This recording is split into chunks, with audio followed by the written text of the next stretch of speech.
दोस्तों आज के समय में हम सभी गूगल पे, फोन पे, पेटीएम इन तरह के यूपीआई एप्स का इस्तेमाल तो करते ही हैं। पैसों का लेन देन करने के लिए या बाजार से कोई सामान खरीदते हैं तब, राइट। भारत में डिजिटल पेमेंट इतना ज्यादा बढ़ चुका है कि आज लगभग हम सब लोग इन चीजों का इस्तेमाल करते हैं। ऐसे में आपके यूपीआई सिस्टम के एक्सपीरियंस को और भी इनहेंस करने के लिए अब सरकार ने एक नया प्लान बनाया है। देखिए बड़ी खबर, 16 जून से बदलेगा यूपीआई पेमेंट का तरीका। 15 सेकंड में पूरा हो जाएगा लेन देन। आखिर ये पूरा सिस्टम कैसे काम करेगा, चलिए मैं आपको बताता हूँ पूरा प्लान क्या है।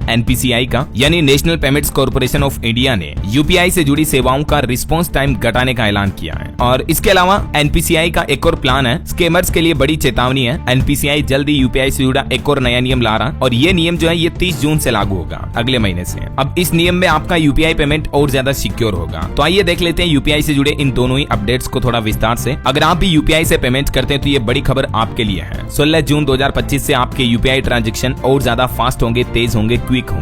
यूजर्स को पेमेंट करने, ट्रांजैक्शन चेक करने या रिवर्स करने में पहले के मुकाबले आधा ही समय लगेगा। हाल ही में एनपीसीआई की ओर से देश भर के सभी यूपीआई पेमेंट सर्विस प्रोवाइडर्स को एक नया सर्कुलर जारी किया और इस जारी सर्कुलर के मुताबिक 16 जून 2025 से यूपीआई सेवाओं का रिस्पांस टाइम घटाकर कितना कर दिया जा रहा, तो समझिए किन किन सेवाओं के लिए कितना टाइम कम लगेगा। अब यूपीआई ऐप में ट्रांजैक्शन स्टेटस चेक करने में लगने वाले समय को 30 सेकंड से घटाकर 10 सेकंड किया जाएगा। पेमेंट रिवर्स करने का समय भी अब 10 सेकंड ही होगा। वहीं पैसा भेजने या मांगने यानी रिक्वेस्ट पे और रेस्पॉन्स पे का समय भी 30 सेकंड से घटाकर 15 सेकंड किया जा रहा है। और यूपीआई में एड्रेस वेरिफिकेशन का समय 15 सेकंड के बजाय अब 10 सेकंड ही होगा। इन सभी का मतलब ये हुआ दोस्तों कि अब जब भी आप पैसा भेजेंगे या अपने यूपीआई ऐप पर कोई भी ट्रांजैक्शन चेक करेंगे या गलती से हुआ पेमेंट वापस लेंगे तो सिस्टम आपको जल्दी से जवाब देगा। समझ रहे हो? अब ये बदलाव क्यों किया जा रहा, तो एनपीसीआई ने देश भर के सभी बैंकों और यूपीआई पेमेंट सर्विस प्रोवाइडर्स को इस संबंध में निर्देश भी जारी कर दिए हैं कि समय सीमा के अंदर ये सभी सिस्टम को एनी हाउ लागू किया जाए। और इस पूरे सिस्टम को लागू करने के पीछे मकसद है यूपीआई पेमेंट सिस्टम का यूजर्स को और भी बेहतर अनुभव करवाने के लिए एनपीसीआई ये बदलाव लागू करने जा रहा। हाल ही में आपको पता होगा पिछले महीने अप्रैल में 12 अप्रैल और 26 मार्च वगैरह यूपीआई के सर्वर डाउन हुए थे, तो कई सारे यूजर्स को यूपीआई ट्रांजैक्शन में काफी दिक्कतें हुई थी। उसके बाद एनपीसीआई ने ये प्लान बनाया है क्योंकि बढ़ते डिजिटल इंडिया में भारत में डिजिटल ट्रांजैक्शन यूपीआई सिस्टम बहुत ही ज्यादा महत्वपूर्ण है, राइट। तो इसीलिए ये सब बदलाव लागू किए जा रहे हैं। तो अब आपका यूपीआई ट्रांजैक्शन कम समय में होगा। कितने समय में होगा मैंने आपको बताया, सेकंडों में पूरे हो जाएंगे आपके सभी टास्क, राइट। और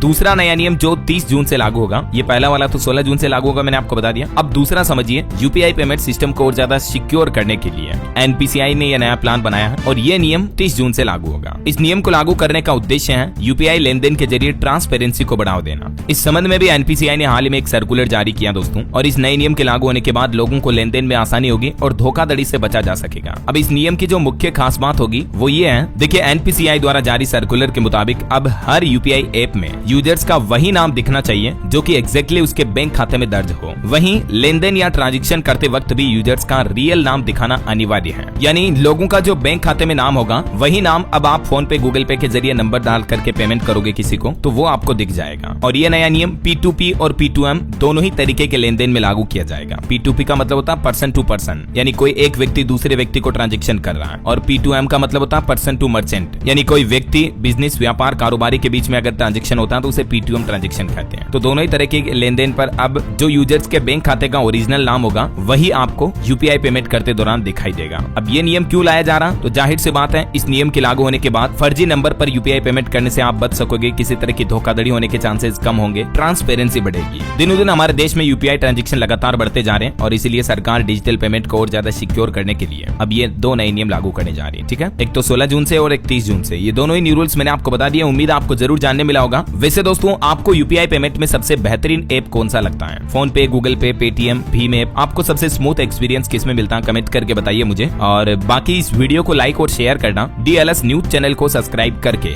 बेल आइकन जरूर दबा देना रोजाना ऐसे इन्फॉर्मेटिव जानकारियां, महत्वपूर्ण समाचार देखते रहने के लिए। ओके, ख्याल रखिएगा अपने आप का, अपने परिवार का। मिलेंगे अगले नेक्स्ट अपडेट में, तब तक के लिए जय हिंद, जय भारत, वंदे मातरम।